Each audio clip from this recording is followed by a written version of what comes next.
CST Notre-Dame des remaniements. À chaque changement de gouvernement, Ségolène Royal pointe son nez et fait des offres de service. Cela n'a pas manqué. Jeudi soir, sur BFM TV, elle a longuement exposé ses états de service et a tenté de démontrer, une fois de plus, qu'elle était la femme de la situation. Elle est de gauche, elle est même au PS, mais se dit prisonnière de personne et assure qu'elle, bien sûr, ne fera pas de l'abrogation de la réforme des retraites une ligne rouge.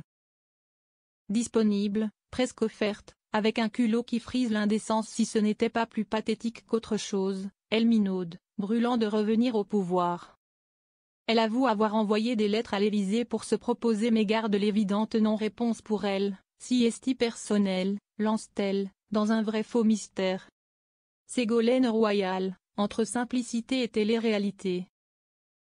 Une ancienne candidate à la présidentielle devrait-elle dire ça? On sait qu'elle a toujours cultivé un style royal, mélange de simplicité et de télé-réalité pour jouer la proximité. Mais la répétition du numéro sur le thème « Pourquoi pas moi ?», pour vanter ses qualités et souligner l'absence d'éléments féminins dans la liste des impétrants cités pour succéder aux éminences congédiées, finit par susciter des mines apitoyées. Personne ne la soutient. Cela ne l'empêche pas de récidiver avec une régularité remarquable.